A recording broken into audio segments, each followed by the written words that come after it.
another episode of the Big Time Strength Podcast. I'm your host for this week, Amanda Berg.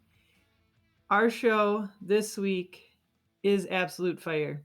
I sat down with three amazing strength coaches who just happened to also be female, and we had an in-depth discussion, no holds back talk about the past, our current situation, and in the future, as far as coaching in strength and conditioning. So very in-depth conversation. These coaches had amazing insight, and their experience and their stories, I think, will just teach so many lessons. So let me introduce you to our panel.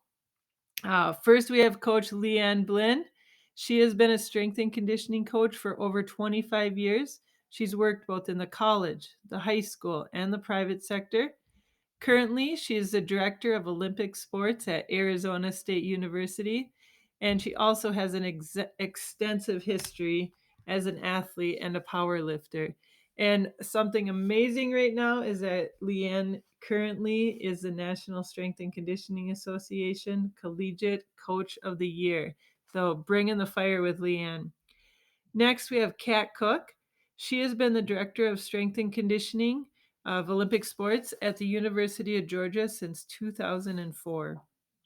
Before that, she had an extensive career at Indiana State University, and including time as a head coach for Olympic sports, head strength coach for Olympic sports. Next, we're bringing you again Kylie Feldman. You might remember Kylie was a guest on the podcast. She has also been immersed in strength and conditioning for over 25 years. She has extensive knowledge in athletic development within all sports. Kylie is the current head strength and conditioning coach at Father Ryan High School in Nashville, Tennessee.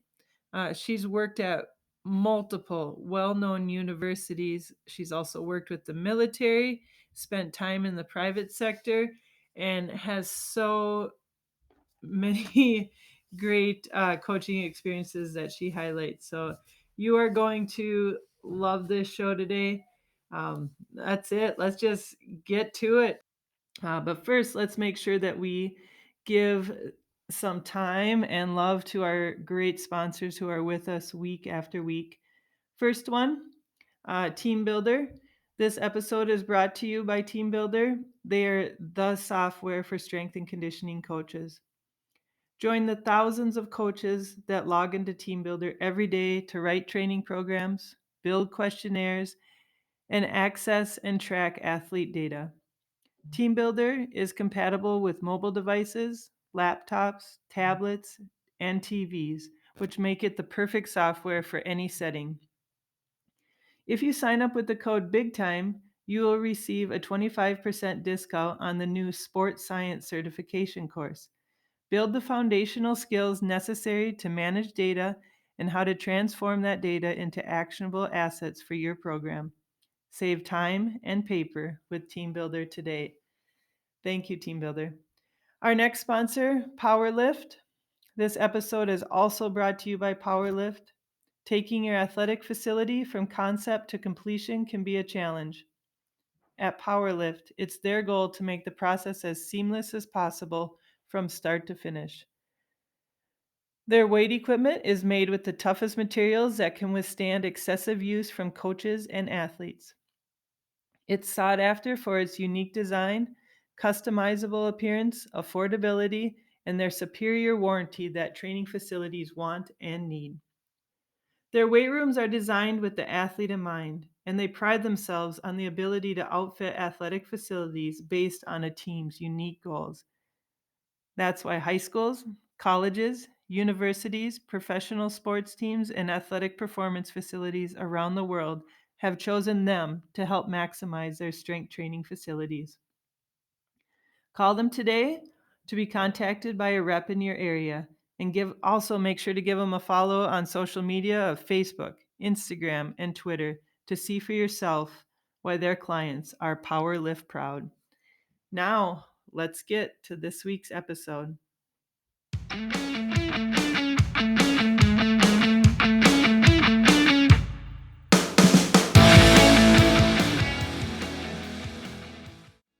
All right. Welcome to the show, coaches. Thank you for being here. Yes, we have Kylie Feldman, Kat Koch, and Liane Blyn with us. So welcome, welcome, welcome.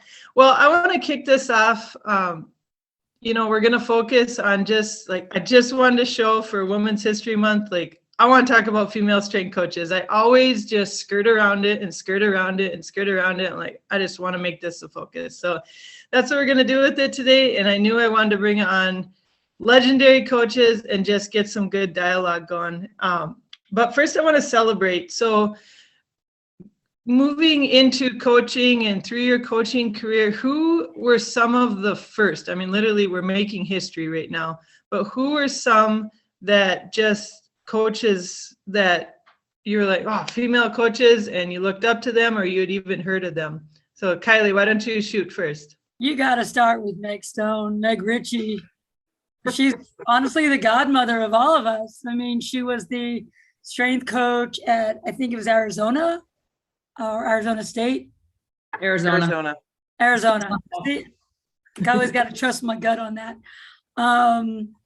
I mean, she was a football strength coach. You know, there's a story about her throwing a kid off a bar at 350 and just repping it out and just racking it and saying, this is how it's done. And, you know, I mean, she is who I looked up to, and I wanted to be just like.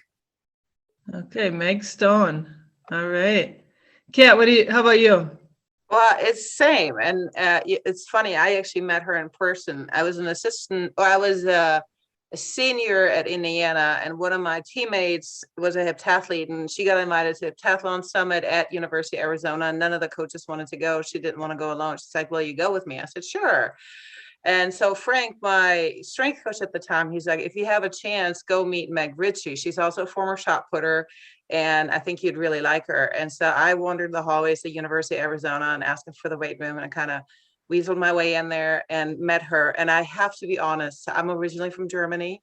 The first 10 minutes she talked to me, I had no idea what the woman was saying. I mean, her Scottish accent is nothing compared to the Robin Williams bit. But by the time I ended up being able to kind of lip read and kind of got the hang of it, I mean, I walked out of that room going I want to do what she's doing. I mean, I remember the day, I remember sitting in the office. I know where she said, I know where I said. And I came back and I walked into Frank's office and I was like, "Dude, I met her. She's awesome. I want to do what she's doing. How do I go about it?" And he goes, "You talk to me." And I'm like, No. I want to be a strength coach. I don't want to talk to you. How do I become a strength coach? And he's like, "You talk to me." I said, "I need a GA. Do you want to be a GA?" And I'm like, "Yeah." And so that's how I became a GA, because I met Meg in the flesh. And I mean, it was right then and there. So, and then I switched. I was an undergrad major. I was fine arts. And then as a GA, I switched to sports science and got my sports science with an emphasis in sports psychology. Wow. And to this day, she's my godmother. Love her. Wow. So you saw a female strength coach, and that made it where that was, wow. How about you, Liane? Same, Meg Ritchie Stone. I was a GA at Northern Arizona in 1995. So NAU, I was up there with Rich McClure, was the director of strength conditioning there, who hired me. And Meg Stone was, I don't know how many hours, 4 hours south. And Rich McClure had a great relationship with Meg, and Meg would come up to NAU, and I've been at a couple conferences with her. And she's the godmother. I mean, that's who I wanted to be. When I heard her stories and the fact that she was in charge of football and ran football as a female, that was where I wanted to go. No limits, no stereotypes, just go. Doesn't matter if you're a male or a female. She coached the piss out of those guys, and she was amazing. She still is amazing.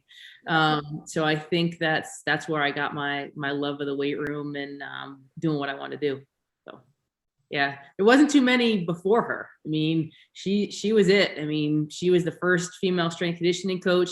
I think when we all started, there was a handful, maybe you can count on two hands of how many strength coaches there were in the early 90s that were female. So in 1992, there were, I believe, 12 and 9 that worked with football. Yep. Really? Yeah. So it's interesting how much it's changed. When I was in it, I worked football. I was able to work football through all the way through just because the director of sports performance was the football director of football. So everyone was together and you got to work football, and it was awesome. And now it's kind of changed a little bit where they're in their little silos now. A lot of sports are in their silos now. And so all of this was at the D1 level, right? Mike Correct. Stone was at the D1 level the whole time. Okay. Did she retire out of strength and conditioning? She ended up getting married to Mike Stone, and he was a professor at ETSU, and she went there, and I think she coached there for a couple of years, but then she went the academic route. I think they're just teaching now. I don't think she's coaching anymore. Yeah. Okay. So she got out of it. Okay.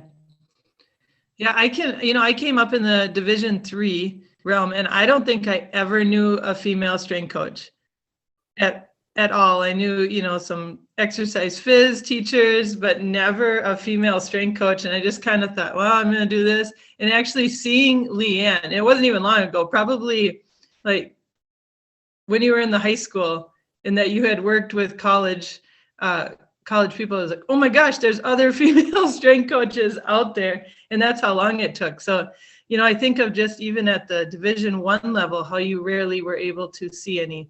And then step back to Division III, and then in the high school level. Yeah, I don't know. I haven't really seen many until recently. So There's it's good. Well, 13%. how many? Only 13% of women in the profession, and it has not changed. It hasn't. You would think it'd be rising. Yes. However, so many women are getting out of it for various reasons. More come in, more younger strength coaches come in. There's not a lot of the oldie but goodies like us that are still around. You got Andrea Hootie, you've got Kathy Wagner, you got Ray Ellsworth. You only have Angie Brambley. Like, there's not a lot of us that have been in it for as long as we have been. And even for me, I got out after 10 years. I got out of the college. I got tired of the bullshit, Yep. tired of the, hey, well, you got to be a guy to be a head strength coach, and you got to be this and that. And so I went to the high school, and I love my time at the high school. Sometimes I kick myself in the ass for leaving the high school. Oh boy, it's the thing is, the 18-year-old boy never gets a different age. That's the hardest part about high school. Men, boys, they don't change. No. It doesn't matter if you're 8 or 88, farts are still funny. Like, it's just that's just it's the way it is, So yep, and you have to adapt to it. Well, that kind of leads to my next question a little bit, is like, what has made you stay?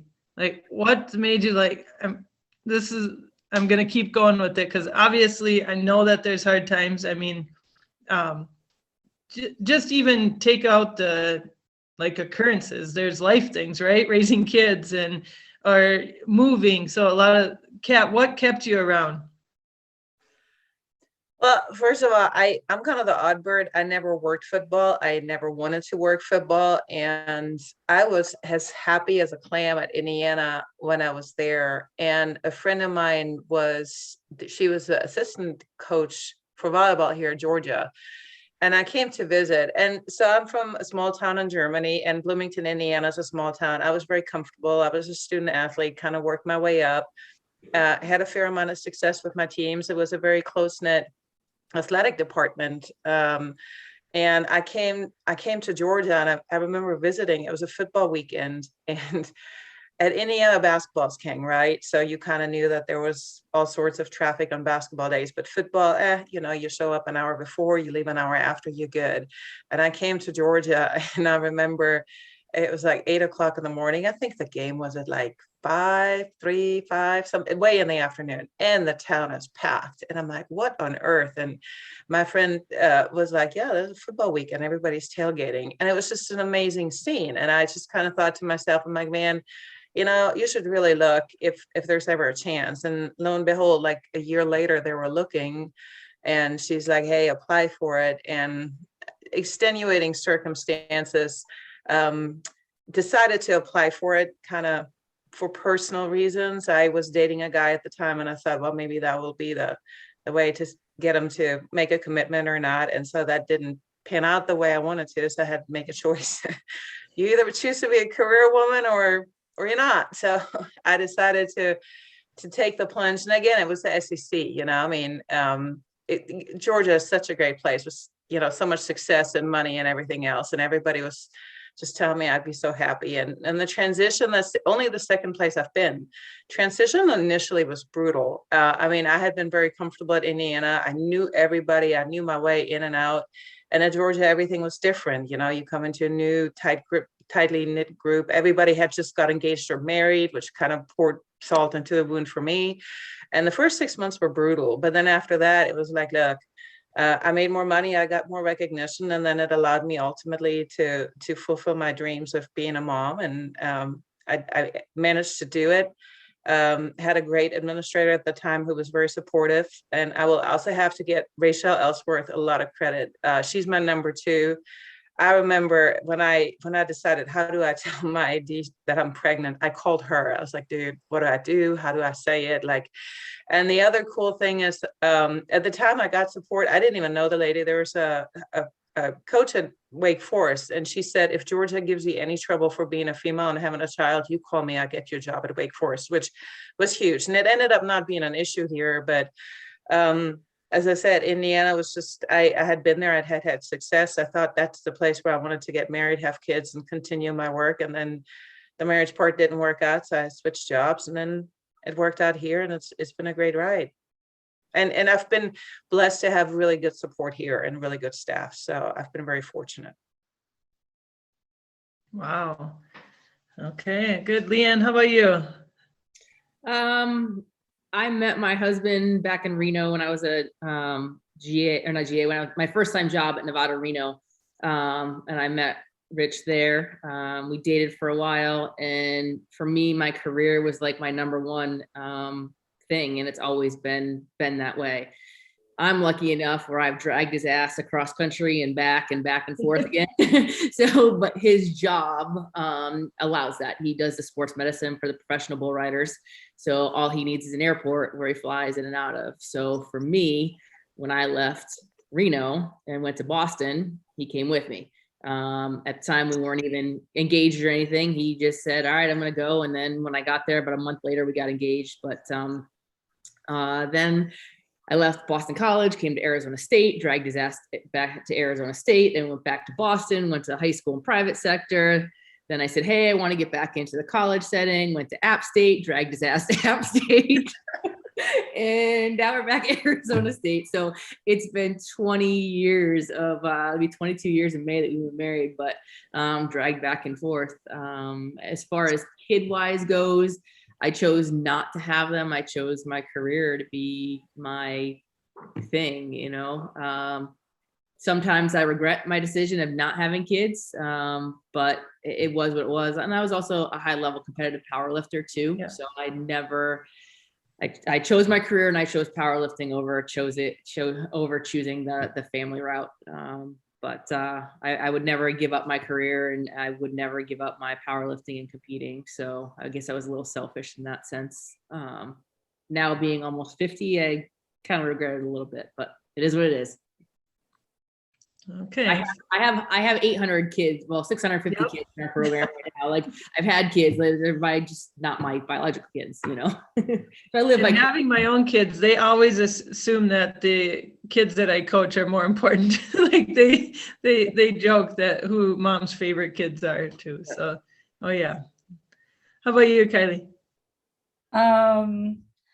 My story's a lot like Kat's in the way that, you know, I thought, you know, I want to be a strength coach. I mean, I came by this profession kind of weirdly. I mean, 1992, you know, like Liane was saying, and there weren't a lot of us, and I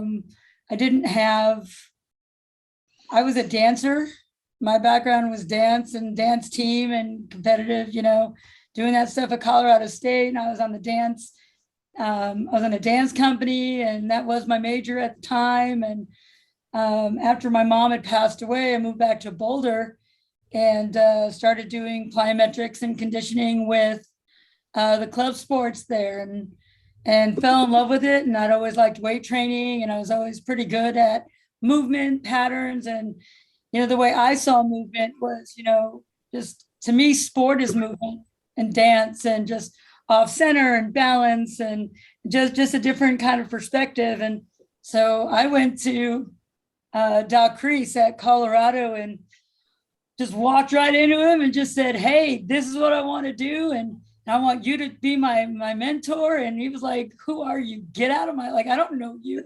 He just kind of basically kicked me out. And I went back for about 6 days. And every day I'm from New York. I just kept getting more and more pissed off. And I was just like, look, this is what I want to do. And for me, I think it was a 6th or 7th day, I had been looking around at what he was doing. And I had a background in computer data entry and stuff. So I was like, look, so I'm going to make you a deal. I'm going to computerize all your workouts, because I noticed they're all in a file boxes over here. They're all handwritten fractions. And I was like, in exchange for me doing all of this and putting it on computers, because again, it wasn't computerized. We didn't have this tech. And I was like, you will teach me everything. And his response to me kind of stood back and was like, all right, this is what you're going to do. You're going to keep your eyes open and your mouth shut. You're going to keep a book with you every Friday. We're going to have a discussion. I'm going to quiz you. And the first time you ask really dumbass questions, you're done. I don't have time for this. And painted bumpers and made protein shakes for 8 hours a day in little Dixie cups with 2 blenders for 120 football players a day. And 6 months later, he had me write a test for his book that he had written for the high school strength and conditioning athlete, and certified me through his International Sports Science Association, and gave him a first team, and stayed with him for 2 years and just absolutely fell in love with it. I went to the hard knocks of Coach Doc Crease, but there are plenty of times that I know ladies can attest of getting cursed out and screamed at, and you don't belong here, and blah, and all this kind of stuff, and just motivated me. And I thought I was, going to get married, but I personally couldn't find a guy that would move, that I could just drag his butt all over the country. And then the one that, would let me, he just wanted to sit on the couch and have a sugar mama. I was like, no, that's not happening either. So I'm like, I guess I'm just going the career route, and just kind of decided wherever, this took me. And this took me all around the country since 92. And I've been in Oregon State and Seattle at UW and Auburn. And then, here was the thing. I spent, my early 30s at Auburn. And I was like, all right, I want a family. I want to get married. I want to have kids. And the guy that I was dating, it didn't work out. And so I thought I was going to move to Boulder. I was going to move to Nashville. My dad's here. He's in the music business. My sister's here. And I got here, and I wound up going into the private sector for 14 years. And I tried to get back into the collegiate coaching universe many years. Unfortunately for me personally, I was overqualified, and there were a lot of men who were either, didn't want the kind of experience that I had because I had more than they did, or they were threatened, or, they were like, why would you take a pay cut, and why would you take an demotion? And I'm like, I just want to coach back. I just want to get back in, and I want to work with the athletes. Obviously, this is where the Lord wants me. This is my passion. This is my future. And, I realized that the private sector wasn't for me. And I kind of made my own niche with team training at the high school level. And then I quit my private sector job. And I just found Father Ryan, and I've been here ever since. And it's been the best decision I've ever made. So Father Ryan's the first that you've worked, besides the private sector, with a group of high school. Yeah. I made my own team training niche at the private sector. And I went to different schools. I got their lacrosse teams, soccer teams, basketball, because most high schools only had football, coaches that were doing strength and conditioning. So I had like all these other teams available to me. But this is the first organized high school where like I'm the head strength coach. I got 26 sports, and it's ridiculously, I can't believe I didn't think of this sooner. And I'm the opposite. I kind of fell into this because of love or because of getting married. I mean, my plan was to be a college strength and conditioning coach, but after the service, I moved back to my hometown and I started dating somebody from my hometown. Well, he's a farmer, so he has to stay here and I can't really travel. And so it ended up being, I mean, definitely a blessing that, yeah, at the high school, I'm grateful I'm able to, have my family around me. But that was always my dream too. So it's fun to hear from your perspectives of it. Yeah, I like it. Well, let's move into the present a little bit. I want to talk about from the past. What are some of the biggest successes you are seeing? I think I had my biggest one that I'm seeing, that Liane was the National Strength Coach of the Year for NSCA. I can't, it's so awesome. I can't say enough just how, and just seeing how hard you work and how hard you work for other coaches and for your athletes, and that the love of your athletes were first and foremost. So that's where I was happy that others recognize that. But what are you seeing as some of the successes right now? You said we're still at 15%, but what are some of the good things, Liane? Some of the good things are, athletics is growing. And I think now administration's seeing the value of what strength conditioning brings to a team. So I think more jobs are being created. And at least at the Division I level, more jobs are being created. Good, bad, or indifferent a little bit we're in our little silos. We're a big department. And now it's kind of, okay, well, basketball hires their own and football hires their own. Mm-hmm. But the positive out of it is that we are growing as a profession as a whole, and we are being valued more for what we do. We're not just meathead strength coaches doing, we're not just the weight guys, anymore. We actually have, have a degree, whether you're a master's degree, bachelor's degree, whatever, and you have an education. And I think more people are understanding that we are part of a program and are a big part of the program just as much as sports medicine is. So that's probably the biggest thing for me, is to see the profession grow.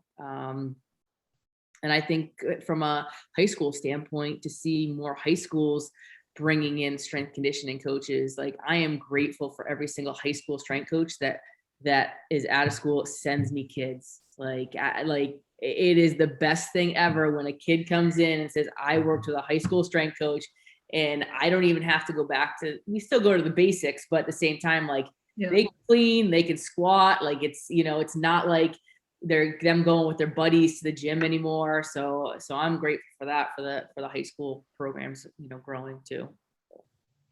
Yes, that's awesome. Kylie, how about you?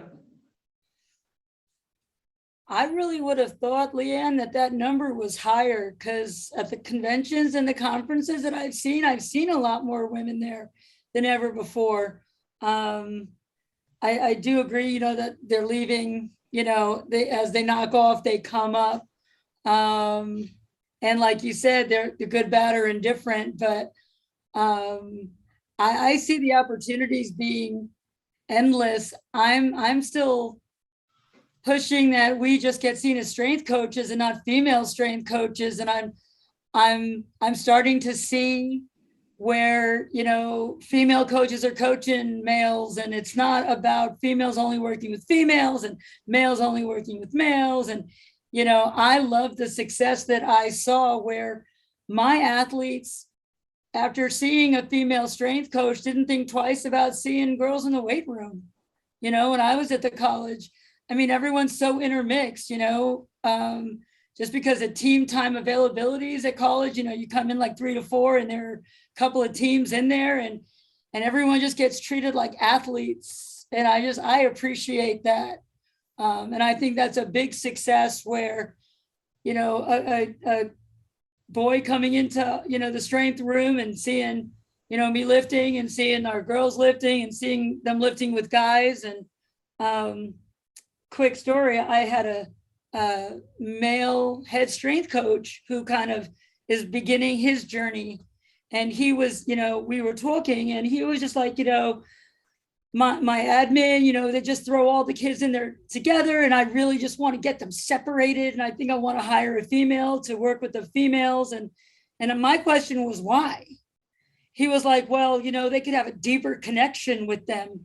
And I'm like, do they respect you? And he's like, yeah. And I'm like, do you get them to lift? And he's like, yeah. And I'm like, that's the connection you need. They need to know that you care.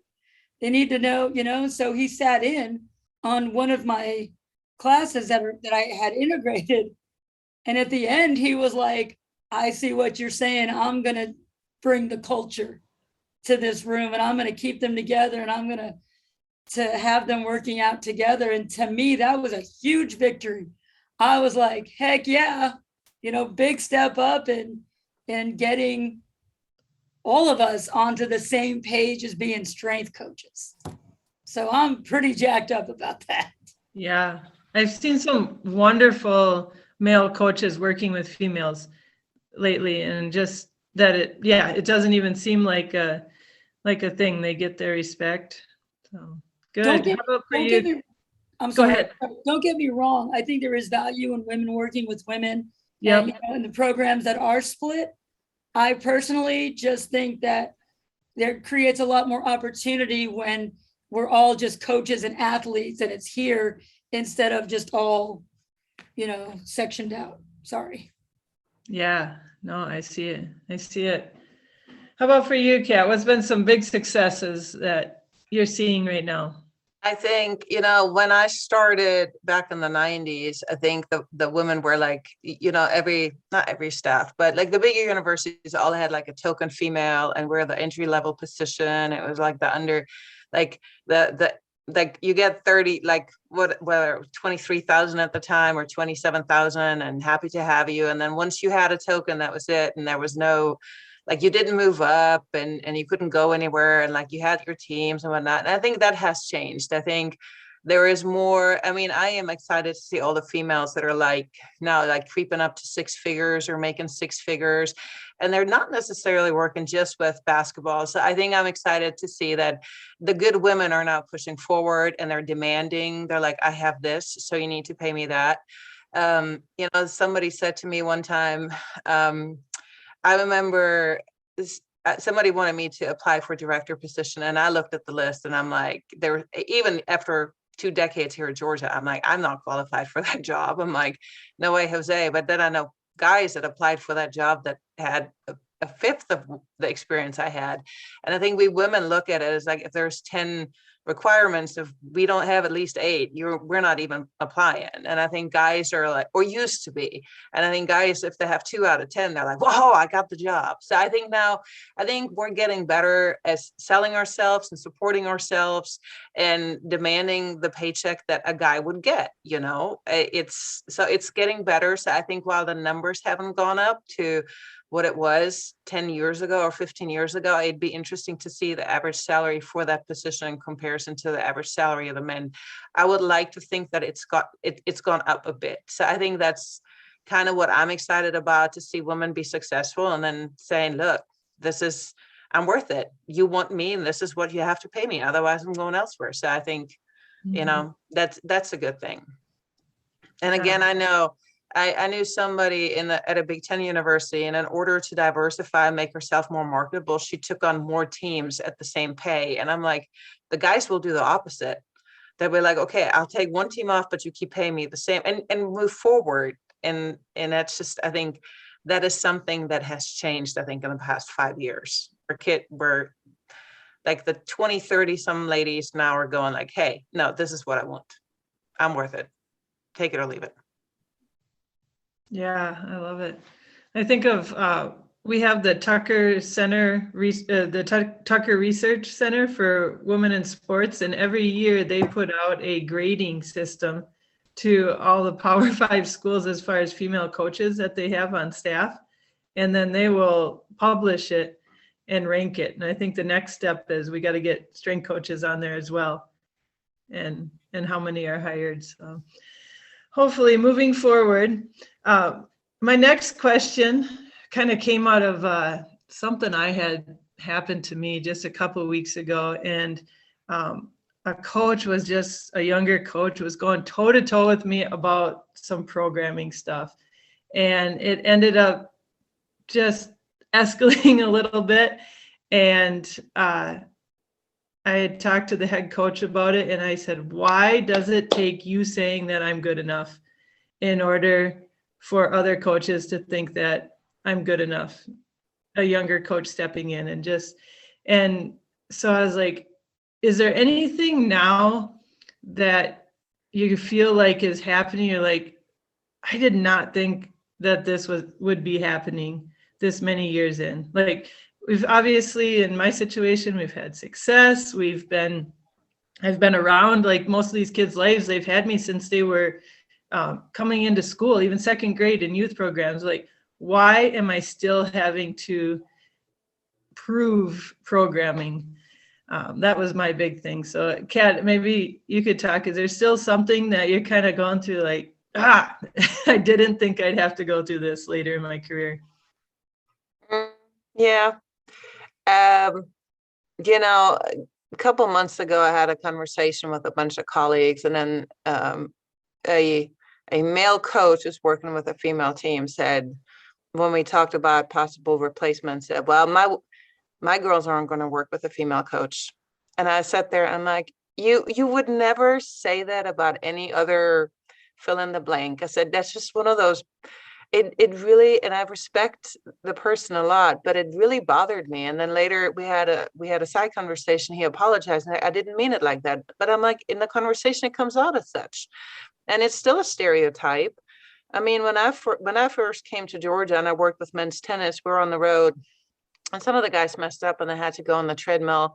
And people were like, oh, so are these your children? Like people don't, like, you work with a men's team, a high profile men's team, you must be the mother or the fill in the blank, but never the coach, you know? So unfortunately, that's still around. I think the stigma that women we just get judged as a gender. And I just think I didn't think I would still see this in 2022, but it's here. And unfortunately supported by, I don't know, parents, club coaches, couldn't tell you. And it goes back, you know, a tough female coach, you know, you call him He-Man or da-da-da, but a tough coach is like, yeah, that's great. Like I love Dawn Staley. I don't know her from Adam, but I just love everything about her and how she is and how she acts. And like, everybody's just like, oh, wow. Look at the men's coaches. Look at half the men's coaches on the bench. They're worse than anything she ever is. So, you know, I think that's a stereotype we still have to work on, unfortunately. Yeah, being nice. Yeah, we need, you know, be the nice, the empathetic one. Like, don't yell, don't scream. But if it's a guy, then they're expected to, and then it's okay. Okay. Yeah. How about you, Liane? I mean, this year alone, you know, a couple instances. One on the road. I work with men's hockey here, and one of my athletes has friends on another team, and they asked about their strength coach, and the kid, my athlete, pulled out and he's like, no, this is who it is. You know, we have a great female, whatever, strength coach, and like, you have a female? Yeah. And they started laughing about it.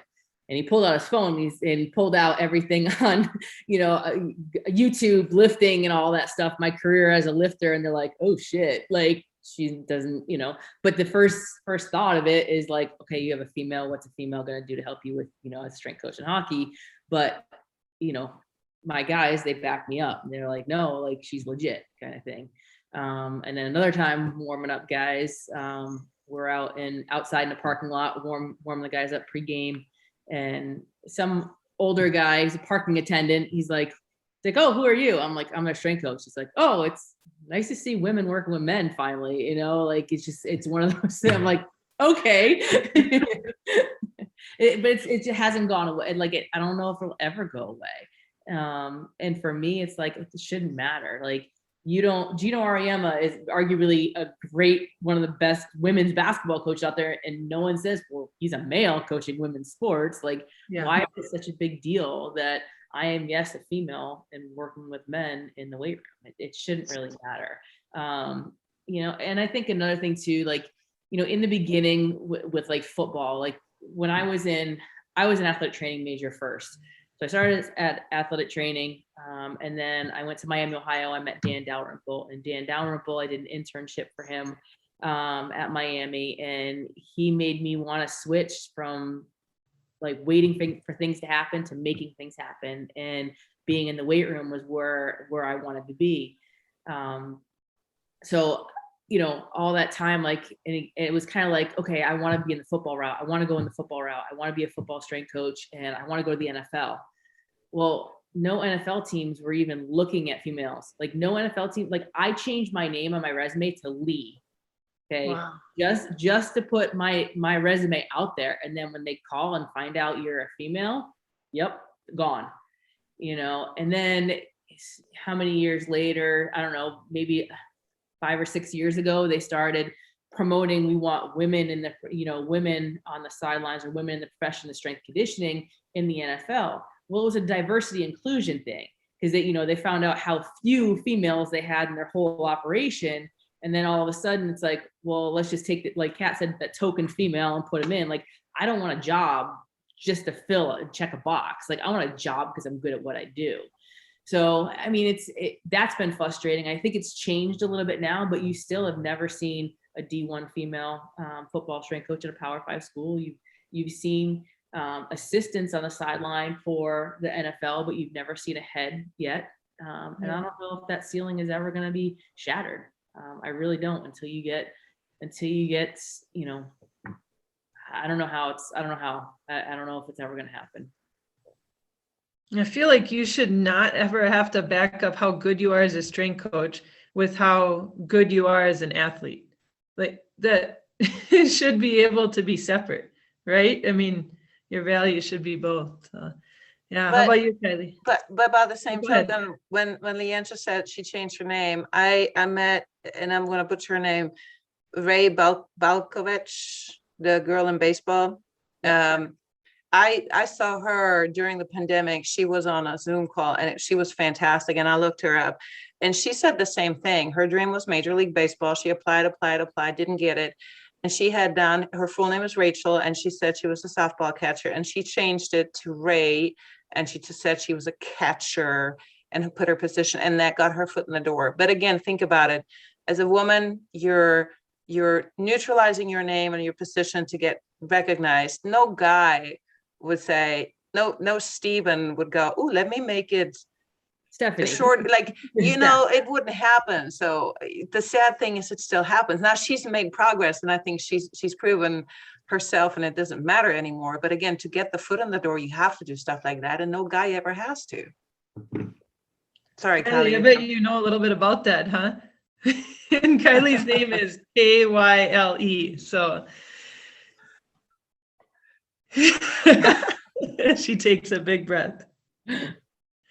So I got, because of, I don't know whether you call it tenacity or just pig-headedness or just pissed offness or whatever, or just small man's complex. I mean, whatever you want to call it.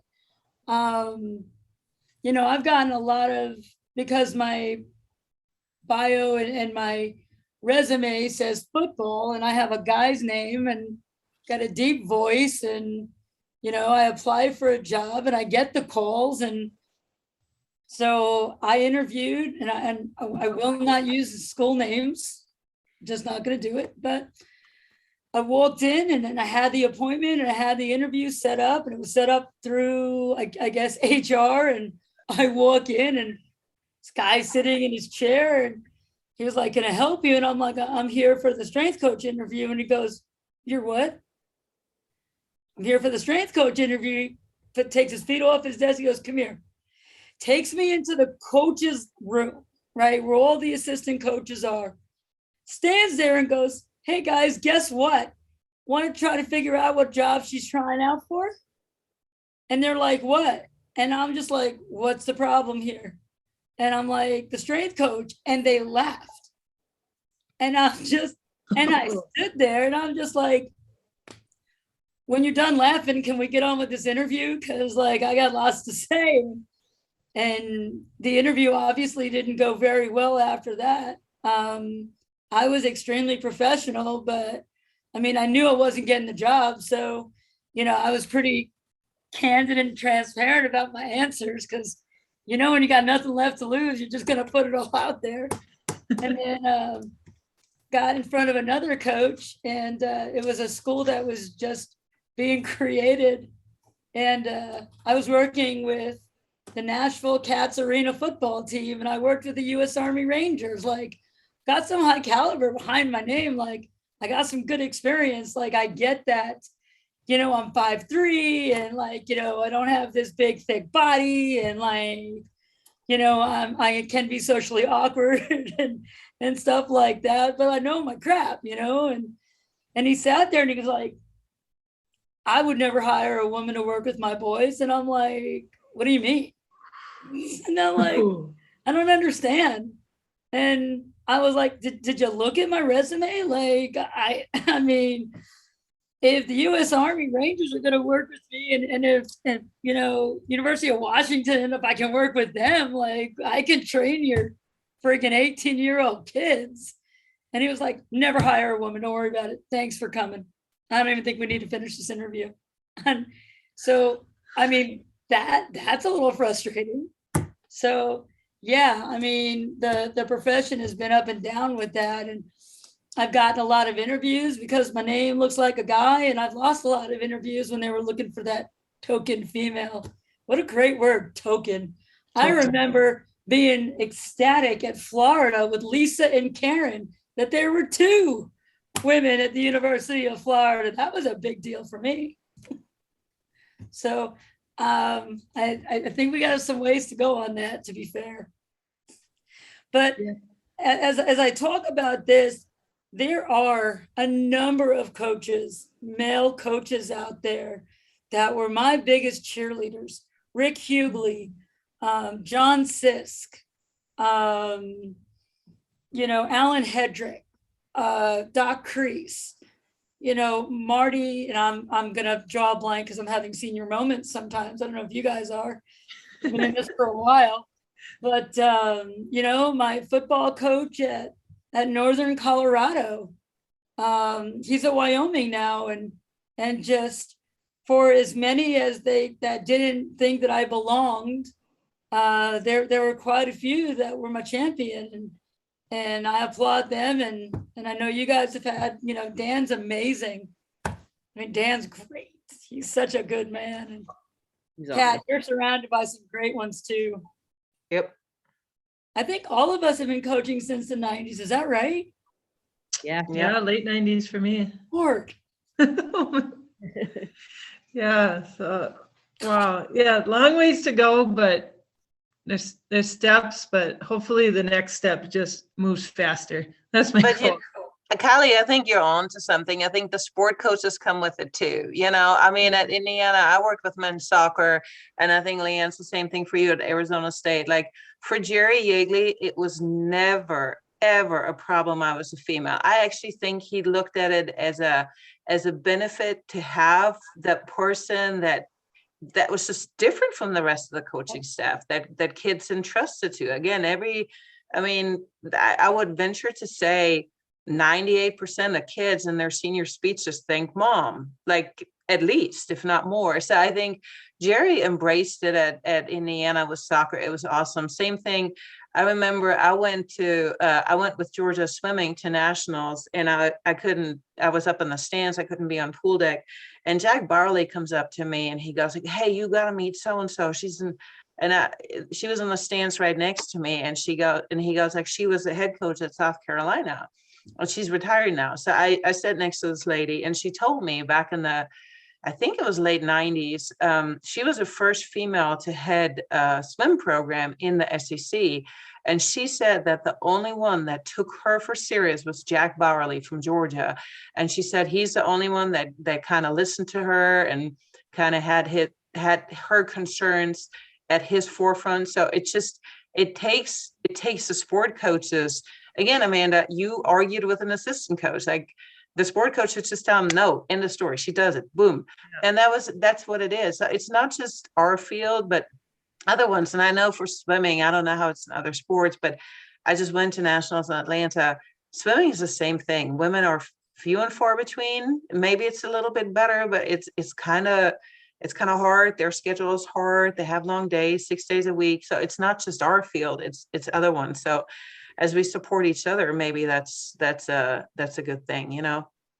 You know, that there was something that kind of caught me this year, especially it's the visual. You know, there are coaches out there that no matter what experience you have, if you don't fit the visual of what they want for this all power position of strength and conditioning. You know, I was warming up my guys at a game this year, and I looked over and their strength coach is warming them up, and he's got, of course, the barrel chest. He's like 6'2", he's like 260, you know, big burly guy. And for a while, I actually felt embarrassed, not empowered, that I wonder if our guys are looking at, you know, at us and being like, you know, that's the strength coach, you know, and I was actually ashamed of myself for feeling that way, because I am pretty accomplished. And I think we do that to ourselves sometimes too. Like after, you know, we're constantly beating that we're good enough, we're good enough, we're good enough. We're doing our good things and, you know, we're making great progress. Just sometimes nothing you do can change that persona as the visual. I can't change my gender. I'm not growing a beard. I'm not, you know, gonna start. My body is my body, especially I'm in my 50s now, you know, like things are changing. Like I get it. But like women are hard on ourselves as it is. You know, in any area, it doesn't matter whether you're a strength coach or whatever profession. I think women are just typically hard on each other, you know, and I think we need to empower more women and empower each other to be who you are. You know, like Kat said, I've been around some great male coaches. Ed Cooley, who just won the strength or won the basketball coach of the year, Naismith basketball coach of the year at Providence. Like he's one of my guys, and I think I'm so happy for him. And he's been a huge part of my career as a basketball coach and looking at me as a strength coach, like in trusting in me. Al Skinner at Boston College. Ed Kelly was men's soccer at Boston College. Mike Portamani was the guy who, you know, entrusted me to hire me at Boston College as a strength conditioning coach. Joe Ken and I go way back. We've been great friends for a long time, and he brought me to Arizona State. Even here at ASU with men's hockey, you know, Coach Powers is one of the best coaches that I've ever had the opportunity to work for. He's got great culture. He allows me to do my job. He trusts me with what I do with the boys, and it's just been a lot of fun. You know, so I do think, for like Kylie said, for as many guys that kind of put us down, or many male coaches that put us down, I think there's so many others that raise us up and give us the props. I mean, even Coach Cutter, who was the head football coach back in 2003 when I was here, he was interviewed for Jody Jackson interviewed him. I was going to World's Strongest Woman, and I had worked with football, and Jody Jackson interviewed me for, you know, a thing on TV for the news, and she interviewed Coach Cutter, and Coach Cutter, she's like, you know, what is it like having a female, you know, work with football? And he's like, I don't care, black, blue, green, white, male, female, she does a good job. She works with my guys and does a good job with it. And that was huge for me. And I think it's huge for our profession, you know, to have that support from around the country, different teams and different coaches. So. Yeah. And I think that's what it's going to take, is great men lifting us up and kind of going out of their comfort zone. Or, you know, I think of, like you said, with the interview, our football team won the state championship this year. And in the press conference, our head football coach talked about having a strength and conditioning coach, and just said what my name was, didn't say anything about my gender or anything, but just that was a key thing. And just think of how much that is going to spread to other male coaches, just from hearing somebody that they respect saying that he's proud of the strength coach that he had.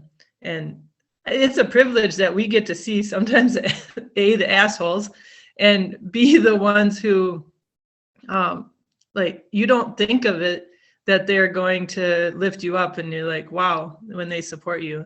And so I think that's a little bit of a privilege being a woman, that I get to see a side of people that others might not. So, wow. Well, I think we could talk about present all day long. We probably should have made a show about that, but let's move on. You know, I get in a argument as far as the future with my husband. I'm like, I want 50%. I want 50% award winners. I want 50% speakers. I want 50% jobs of female strength coaches. And he's like, how come more can't just be better? I'm like, no. And so we kind of get into it a little bit with this, but that's my dream for the future by the time I retire, and it hasn't moved. But what are you hoping for the future in strength and conditioning? Maybe we'll say for somebody starting out right now. Kat, how about take this one first? You know, this is going to pain me because, I mean, 2 times we listened to, you shouldn't have to make a choice between your career and having kids. And every time we have a female intern that doesn't make it, or that decides after a semester that our work schedule isn't for them or our lifestyle, I feel like a failure. Now, I have a 13-year-old and a 16-year-old. I have 2 boys. And yes, I did have a live-in nanny. I had au pairs for the first 7 years that I had kids, and then I've done it with babysitter since. And I had to organize myself. But I think our profession needs to change to where you can actually plan on having a family. You can plan on on finding somebody and spend some time with, and being able to say no on the weekend, where, you know, now we can't. Like, if you say no, then you feel like you're being ousted. I mean, I don't know that I ever felt I'm good enough. I mean, I'm always trying to prove the one that, like, I need to do it because I'm the trailblazer. I need to get it done. If I don't get it done, everybody can point the finger and say she didn't do it, so we can't do it. So I don't know that I ever felt I was good enough. And every time we have a female that decides to pursue something else, I feel like I failed to be a role model for being a mom and a coach at the same time, and doing them both well. So I think the administration needs to help. I think there needs to be, when you send people on the road, and I get it, men coaches go on the road as well, but typically those men coaches make enough money that the wife doesn't have to have a full-time job. Well, if you're a single female with 2 kids, overnight babysitting is expensive. Mm-hmm. You know, there needs to be some sort of support. Female administration needs to take a look and be like, what can we do to support female coaches? You want to have an increase of female coaches, that's what you have to do. Kids get sick, well, who stays home with them? You know, so I think looking in the future, I think whether it's the respective organizations that govern us, or whether it's just the NCAA that just comes forward with like, okay, we're still making, what is it, 70 cents to the dollar? I mean, I can't even compare my salary. I mean, I have a very loaded resume. Like, as a guy, I would probably make twice as much of what I'm making right now. It's just because I would have gotten the glory of it. I don't know, but I mean, look at the discrepancy between the big paying jobs and the little paying jobs. It's hard to have a family on there. I mean, overnight babysitting's $120. Boom. You haven't paid for the day yet. You haven't paid food yet. Like, it's there needs to be something done that doesn't force women to make the decision, either I'm going to be this or that. And the one thing I will say this, long time ago, you asked the question if I were still in it. I ultimately love my job. I mean, I talk to plenty of people that make a lot of money and they hate their job. I love my job. I'm fortunate to have it. And a long time ago, I listened on NPR to something where they talked about a lady in Detroit trying to get out of poverty. She had 3 kids, single mom, working 2 minimum wage jobs, no benefits, and just making it work with friends and neighbors and aunts and uncles, just trying to get out of poverty. So whenever my job sucks, whenever I have a long weekend or a long day, I'm like, at least I have benefits. At least I don't have a minimum wage job, so I'm going to be okay. Or I look at people like, you know, in the armed forces, like there's plenty of women and men that do it at home alone while their spouses are away. So am I going to cry about it that I'm alone yet safe and I don't have to worry about my significant other? So I mean, I kind of put in perspective, but I do wish that administration would support it. Have a travel stipend, depending if you're a single parent. Do it for both sides. Do it for male and females. Help out somehow. When you send people on the road, that they get a stipend. Oh, that's a good, yeah. I think that's a great idea. Yeah. Great idea. How about for you, Liane? What are you hoping for? I mean, I'm hoping for the same. I love my job, just like Kat said. I go to work every day and I don't feel like I'm going to work. Like, I get to coach athletes. I get to be around a staff that I love and admire and everything they've done. So I'm in a good spot. Is there things that, what do I wish would change? I wish administration would understand where we come from a little bit more and understand, like, we're not just dumb strength coaches. I think it's getting better, but I think sometimes I wish they would listen a little bit more, like listen to what's actually going on and not just listen to go, okay, but listen to actually hear. And I don't know. I think we're trending in the right direction in terms of our profession. Salaries do need to get better, especially at the bottom level. I mean, I started my first $18,000 a year, at Nevada Reno was my first job, but there are some jobs out there that are still paying that shitty. And, is it right? I don't know. I mean, the best of the best are making six figures, but, as far as high six figures, but that's in football. Football makes the money. I don't, I get that. But at the same time, like, people that have been in a long time, you expect people to have a family, kids, want to stay in it, and you make $40,000 a year, no cost of living increases, like, added responsibilities. So I think they need to understand, like, athletic training has gone to where, at least at Arizona State Power 5, like, one athletic trainer per sport, and that's all you have to deal with. Now we're still in the 3, 4, 5, 6, 7, 8 sports that you have to cover. Now it's getting better here because I have 10 people, so it is getting better. But you're with the big time sport, you're around the clock with that sport. I don't know, but I do hope that it does get better overall for women being able to have families and want to do both. I hope that from the NATA is no better. Now, athletic training is no better than strength conditioning from a standpoint of, you expect someone to have a master's degree and you still don't pay your entry-level salaries are still terrible. And schools don't care because they just say, well, we're just going to get somebody. But it's like a school, like a Power 5 school should be a destination school, not a stepping stone school. So when you pay terrible salaries, it's going to be a stepping stone, and then you get pissed off coaches because your revolving door of your strength coach is leaving or athletic trainers leaving. So I think administration needs to value a little bit more financially what we do, and hopefully that will change. Are you still seeing, for right now, there's a huge teacher shortage, and people aren't getting into teaching, and there's so many jobs out there right now. At the college level, are you still seeing where there's an influx, where there's more people who want that job than spots available? More people that want that job. And especially now with people being tied into a sport. And if your head coach gets fired, I just had a guy that just got fired from women's basketball position. New staff came in and emailed me. He has a long resume, and he's like, I just got fired from my job at women's basketball. I'm looking for a job. So now he's got a lot of experience. If a job comes open, do you take an entry-level person, or do you take someone who's got a lot of experience? So there are a lot more people out there than there are jobs right now, and that's why people take crappy money. Yeah, just because they can right now. Yep. How about you, Kylie? What would you like to see moving forward? I think the state of education, there are so many problems, right? You talk about the department, you talk about athletics, the NCAA is a hot mess.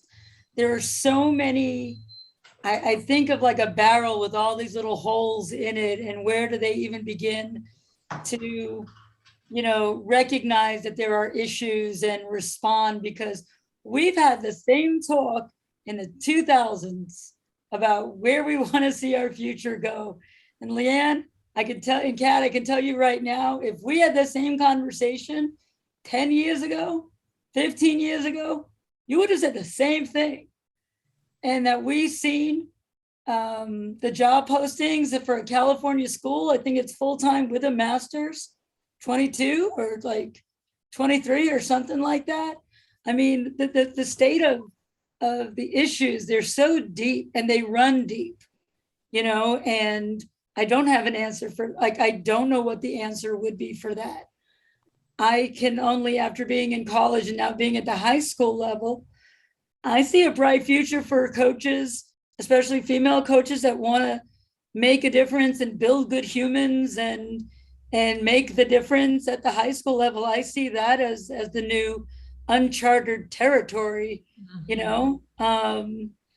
and maybe it's just because I'm on the twilight side of the career. And I think that my priorities, realizing that, I didn't have kids, but I'm a part of building amazing humans. And the fact that I have athletes from the late 90s that show me pictures of their kids and I'm invited to their weddings, and that excites me. I mean, like the other two ladies here, I worship our job. I think our job is the best damn thing on the planet. The fact that I get to wake up, I'm in sweats all day. I get to make people better. I get to, and for me at the high school level, I see a freshman come in at 14 with gangly, awkward, ostrich-looking legs and baby giraffe syndrome. And then they get a little coordinated. And then the sophomore year, they go through another ostrich phase. And then by their juniors and seniors, they're figuring it out. And now I've got freshmen in college coming back saying, we were in so much better shape than the other freshmen that were there. And thank you for giving us that foundation. And I get jacked up on thinking where we can go for our future at this level. And being able to provide colleges, because I know my first 6 months of getting any freshmen was retraining them and re-showing them how to do things that they were doing from, so wrong for so many years. And nowadays with YouTube and following Instagram, workouts and seeing all these guys just like, doing wrong form and stuff and just doing some jacked up things, that I could be that shining beacon that can show them the way. I mean, I'm not trying to be all Pollyanna-ish and stuff, but damn, that's good. Yeah, that's exciting. Sure. I can't think about that. It is. It's what, I think so many people are leaving right now, and that's why I couldn't imagine leaving teaching right now, because and I think of how many kids tell me that they realize how great it is. Think of how many don't say anything. So we're really lucky that way. Well, is there anything that you had that you wanted to talk about at all before we kind of wrap it up, or anything related to it that I didn't ask? I kind of want to plug the internship programs. I mean, I don't know how you ladies do it. I know for here, I'm going to colleges, and at least I don't know why I haven't gotten any or a lot of male internships here, but our internship, we've had a lot of females come through here in 3 years, and we have weekly intern education. I have a project that I make them do, and that's pick a sport that you don't know very much about and research it. And each week we talk about programming, sets and reps, exercises. We build their exercise Bible. And at the end of the semester, they have to defend a program that they write to us, to my staff. So when they get done, they can go off to any school and say, here's my philosophy here so far. Here's a program that I've done. Here's the macro cycle. And here's, how I think I could help your team. And I think we need more of that, internships where we're not just using kids for free labor and cleaning up weight rooms and spills and stuff, where we're challenging them to learn and develop. That's just my thought. I hope the high school internship too is just as valuable on a resume sometime as a college internship is. You know, that would be my Future hope, right? Yep. Anything from you, Kat? No, I don't. I mean, the internship, I think to me, I always think, and as I was sitting here listening to you too with the high school earlier, long time ago, back in the early 2000s, we talked about doing a free clinic for the Georgia high schools. Because again, now this is before every high school had a strength coach. So they were talking about 2005, 2006. Because again, Liane said it earlier, you have kids come from a good high school with a good program, it makes our life that much easier. And, while listening to you too, I'm like, we should probably revisit this and see if we can just get people interested. Because again, there's some high schools that do a fantastic job. 7-8 years ago, I actually looked at a high school and I decided that it was too big a job for me to take. And I mean, it's not like I have a cupcake schedule here, but I mean, at the time, that school, I'm like, that's a lot of people to deal with. So I personally think high school coaches, you guys do more than we do, because you have every kid. Like you have kids that, mom and dad take much more vested interest than sometimes ours do. So I think it's fantastic. And if you come from a great high school, you've done an internship here, you're good. Okay, good. Anything for you, Liane? I think, sometimes we look at the grass is always greener other places. And I think people need to learn how to make the big time where they're at and plant themselves where they're at. And,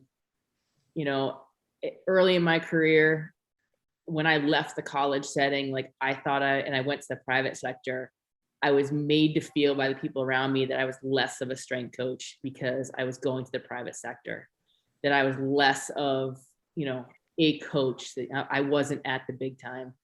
And it really kind of bothered me for a long time. And, but it made me realize like, it's not the case at all. Like make the big time where you're at. Like high school strength coaches are amazing. Private sector is amazing. You get to empower young kids and engage. And I said earlier that like I sometimes kick myself in the ass for leaving Franklin High School. Like I still watch and get emails from a lot of kids that have gone on and watch that school and watch the coaches and watch the program grow and see how kids are doing. It's just as much of as the big time. High school is just as much of a big time as the college, and you can make great money at the high school too. So I hope that more high schools get strength coaches. I hope that, back when, and I don't know how to phrase this, back when I was in the private sector, in the early 2000s, you would send kids home when you're I'll put it this way. When I was at Boston College, you'd send programs home, summer packets, like these huge summer packets with kids home with kids saying, okay, do your workout and do what you're supposed to do. But there was no place to go for them to go. So they'd either go to the gym or they'd find some guru that wasn't a guru to kind of train them. But now there's some unbelievable places out there that train kids, and some unbelievable private sector facilities that are out there that train kids. And I have full trust. Like if my guys go home in the summer, hey, I'm training with this guy. All right, I'm gonna reach out to him. As long as you come back in shape, I'm fine with it. Like I'm gonna go back to my high school and go train my high school strength coach. As long as you come back in shape, I'm fine with it. But 10 years ago, it'd be like, the hell are you doing? So, but there are a lot more people in this profession that aren't exactly internet.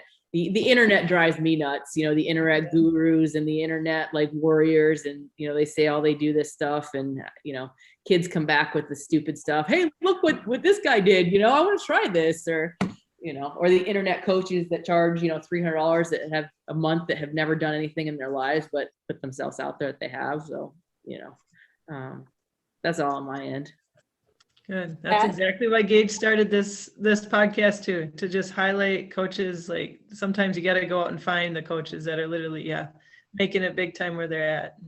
Can I just say, Kat, if you're going to revisit that, the Georgia State Director of the National High School Strength Coaches Association is an amazing person, and I can get you their phone number and contact information. I'm the state director at Tennessee, and absolutely get you in touch and maybe work something out. That would be amazing. Yeah, that's where the National High School Strength Coaches Association came out of, was Georgia. So Well, I knew him when he was at Greater Atlanta Christian High School. And again, he was our state director when I was on the board. And he had the place hopping. I was shocked when he left. Well, I was happy for him. But that's what I mean. I went to a state clinic and 3 high school coaches talked.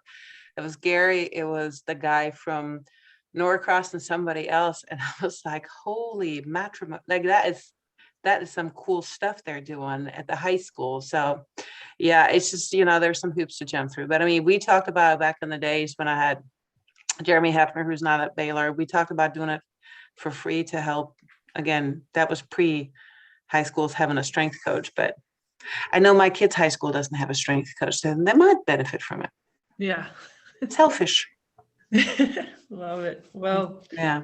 That's where it stems from, right? Well, I want to finish off just on a positive note that I want, you are some legends in the industry.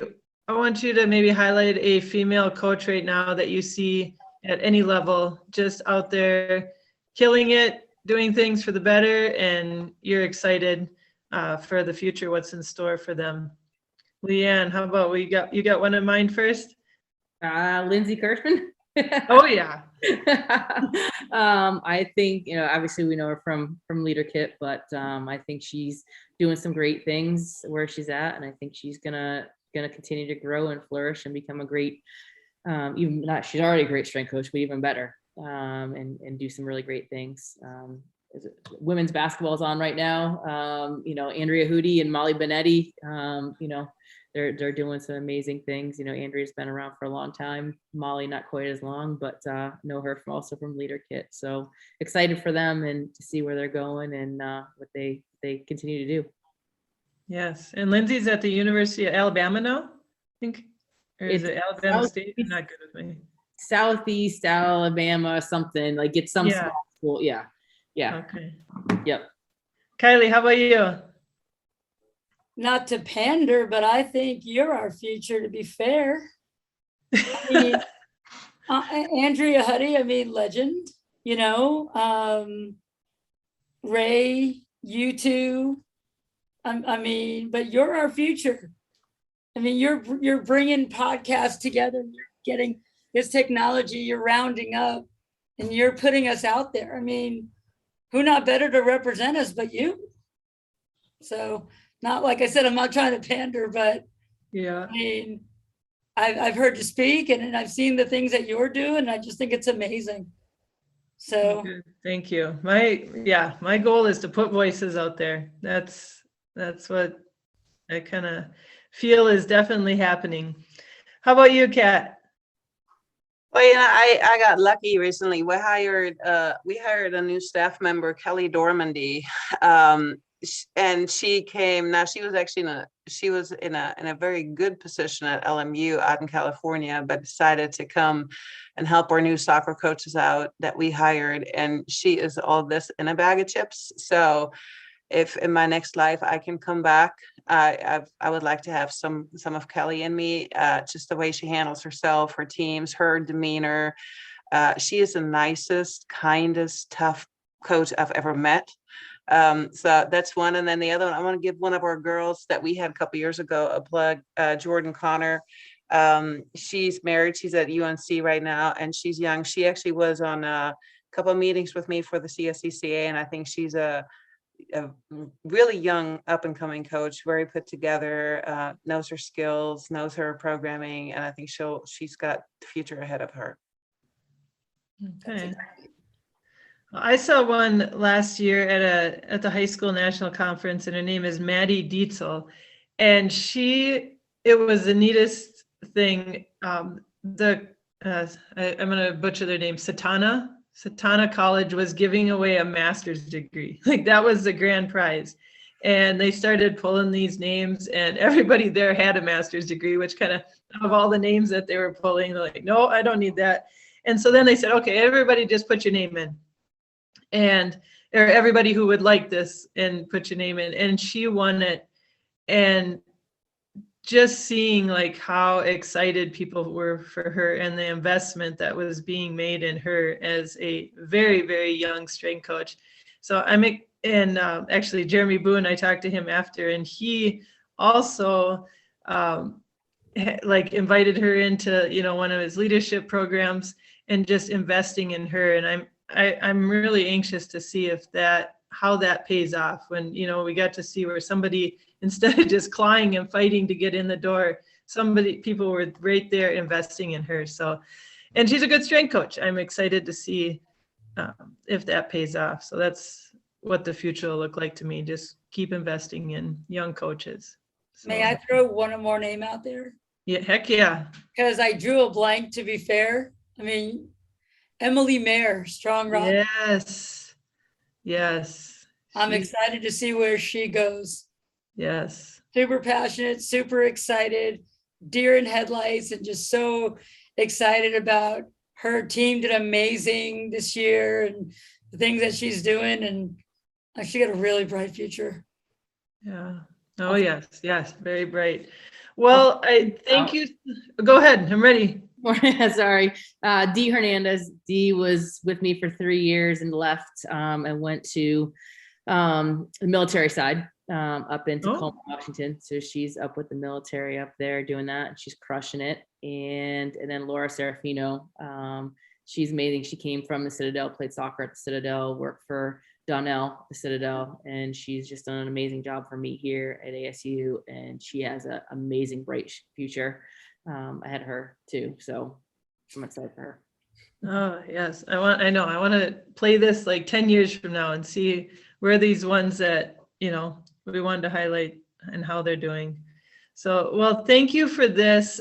We didn't talk one bit of programming, one bit of probably hardly anything weight room, but I hope that others get to hear these conversations and it just sparks, that's what it takes right now. I think just being able to hear it, and instead of necessarily having a conversation, just hearing it, and hopefully a coach will invest in either a female coach or just kind of understand a little bit of where we're coming from at least. So thank you so much for everything. In all the contact information, are you okay if I put it in our show notes? If people want to reach out, you've always been ones who've invested in me. So thank you very much. I hope other coaches will reach out and ask you, at least even for names of somebody for an internship program or something. But well, wherever you are at, I hope you have a great week. This was meant for Women's History Month, but we're all working strength coaches, so it happened a little bit later. But whenever you're listening to it, I hope you have a great week. I hope you have a great week in the weight room, and thank you for investing in us. Thank you. Thank you.